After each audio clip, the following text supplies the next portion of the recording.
Nagpapakilala po siya. Na? Bakit hindi po daw namin siya kilala na retired police daw po siya? Lumalabas pagdating ng 7 p.m. to 7 a.m., yung parking slot na yan ay reserved para sa kanya. Pwede ba po sir ng ganyang klaseng pananaw? Hindi po maaari yung ganung pananaw natin dahil nga yung mga gutters ay para po sa taong bayan. Kahit po meron siyang LTPOP, license to possess and own firearms, bawal po yung i-display, lalo na sa pampublikong lugar, yung kanyang baril.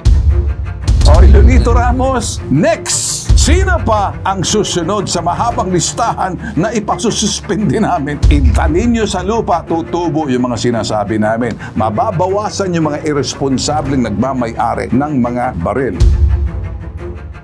Pambansang Sumbungan, Bitag Helpdesk. Sa parking lamang kayo nagkakaproblema. Doon sa gilid sa kalsada. Opo, sir.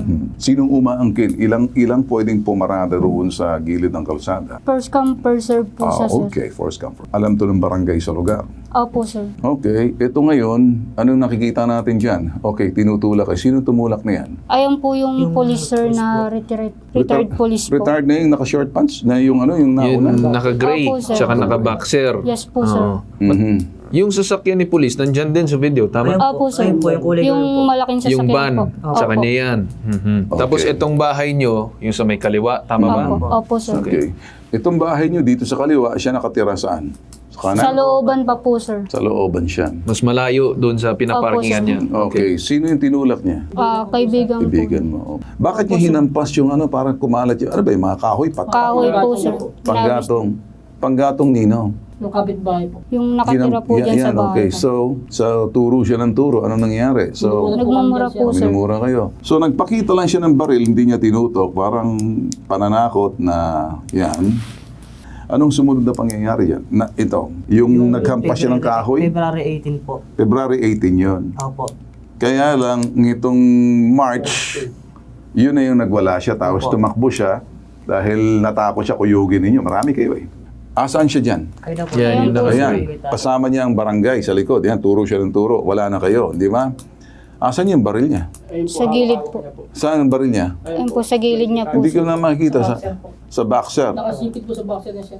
Okay, nakasukbit, naka-concealed, may hawak siyang baril, bumalik siya. Bakit nagpapakita siya? Ano, dahil ayaw niya madapuan yung kanyang sasakyan? Gusto niya, alis kayo dyan, sasakyan ko to. Yan bang gusto niya sabihin? Hindi po.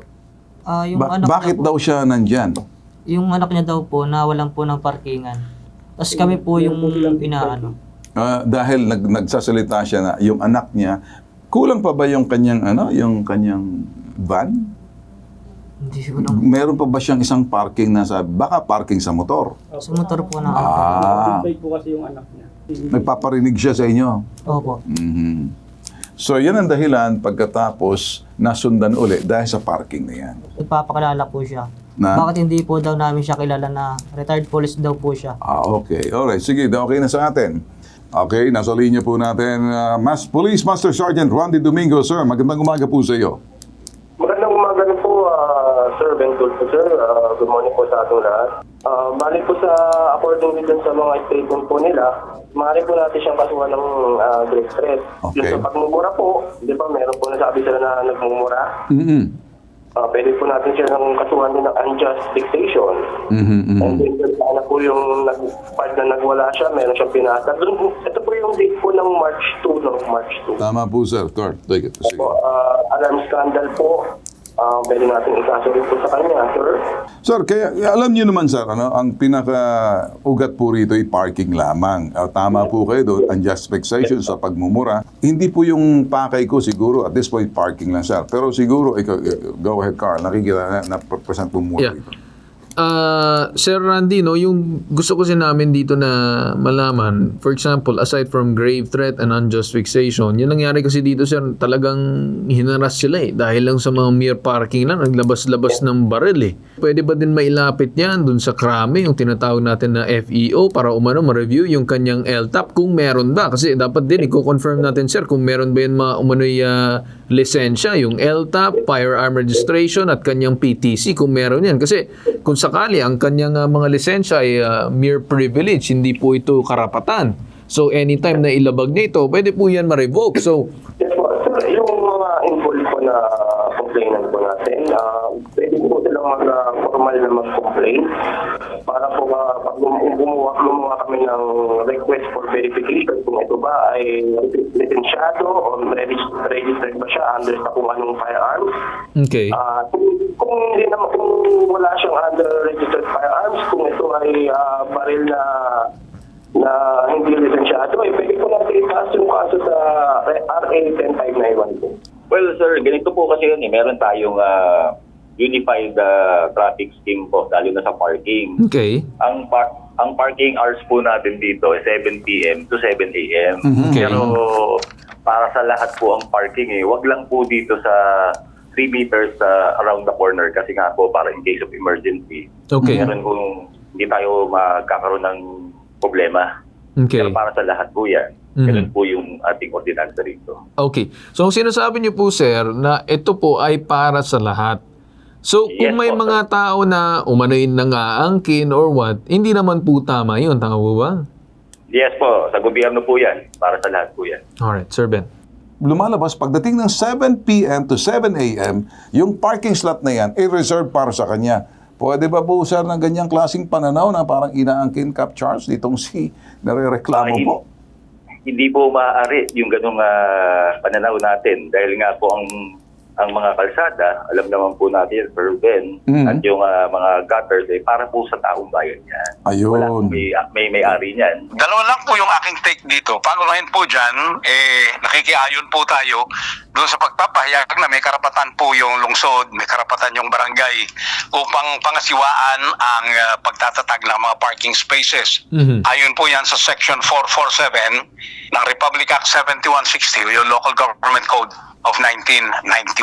So, maliwanag po yan, karapatan po yan ng pamahalaang lokal. Ikalawa po, yung pong binabanggit ni Ginoong Ben Tulfo tungkol po doon sa pagdi-display, matagal na pong batas sa Pilipinas, Ginoong Ben Tulfo, Ginoong Carl Tulfo, sambayan ng Pilipino, kahit pa po meron siyang permit to carry, kahit pa po meron siyang LTPOP, license to possess and own firearms, o yung PTC-4, bawal po yung i-display, lalo na sa pampublikong lugar, yung kanyang baril. So dito po, nakikiayon po tayo sa ngayon, kailangan pong maimbestigahan kung bakit meron siyang baril, may lisensya ba yan, may permit to carry ba yan, at kung bakit i-display niya yan.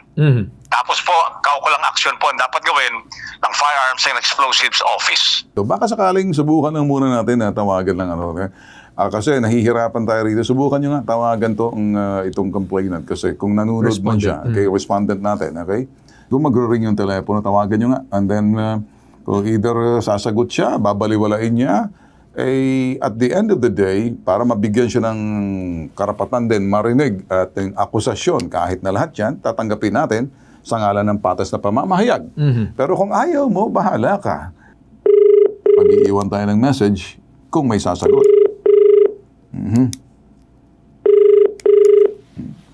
Ang inyong napapakinggan ng pagre-ring ay telepono po yan, hindi namin sasabihin. Telepono po yan ng retiradong umano'y pulis na si Leonito Ramos Iringan Jr. Tinatawagan po namin. Ayan po, hindi, official ata to. Teniente to Yung kanyang rangko. Ayaw na, pinatay na. Anyway, may karapatan kang marinig ang pahayag mo, Leonito Ramos Iringan Jr. Hindi po kami news media. Kami po ay pambansang sumbungan. At kung ayaw mo, sana may magsabi sa iyo at katuking ka ng barangay, Leonito Iringan Jr., makinig ka. Kung ikay isang retiradong tenyente bayang rangko mo na yan, ididikdik ko sa kokote mo.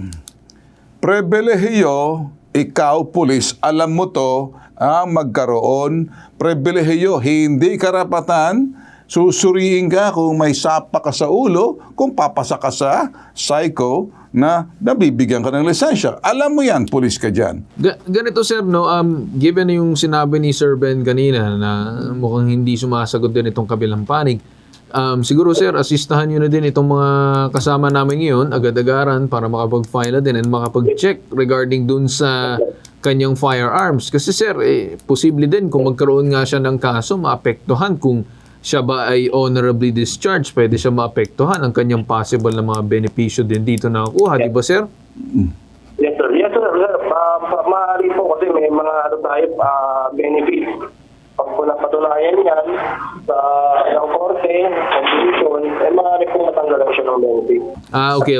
Patibayan lang po ng ebidensya sa CCTV over yung tao na buhay na mag-execute ng affidavit, mas mabigat po. Okay. Sir, ito lang, pangkaso po yan. Pero yung pribilehiyo at pinagkaloob ho ng pribilehiyo ng magkaroon, pwede pong gumawa ng motoproprio investigation po, yung firearms and explosive, to confirm kung license owner siya. And to confirm kung ilan ang baril niya, kung meron man siyang ganon, pwede pong maggawa po ng sinasabing motoproprio, imbitahan po siya, at ipakita yung kanyang video na ito, na baril nakikita, kung tutugma doon sa pistol na hawak-hawak niya, enough na yon, nagagawa na po ng hakbang na kahit na wala pong kaso-kaso dyan, kasi malinaw po sa batas yan. Balik ka ulit kay Attorney Batas Mauricio, siguro naintindihan tayo. Okay, Attorney Batas.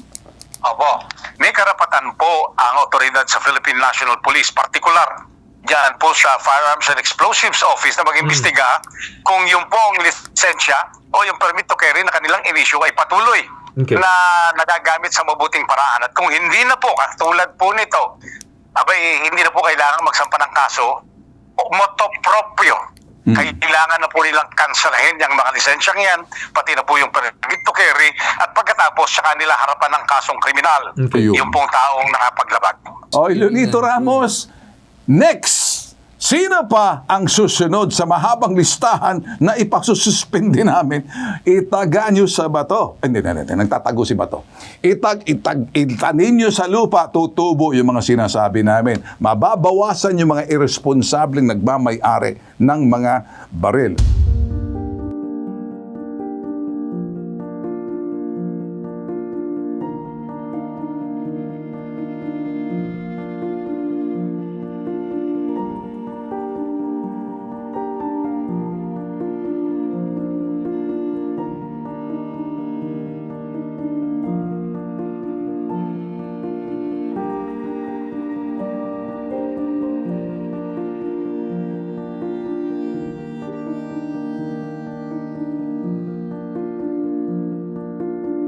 Maraming salamat po Sir Tintul po and Sir Carlin Kun po. Kami po ay nagpapasalamat po sa inyo na abulungan niyo po kami sa problema po na dinagay sa amin ng retired police class si Leonito Ramos Iritan Jr. At mapuputol na po ang kanyang mga ginagawang masama sa barangay nila at sa tinitirahan po namin.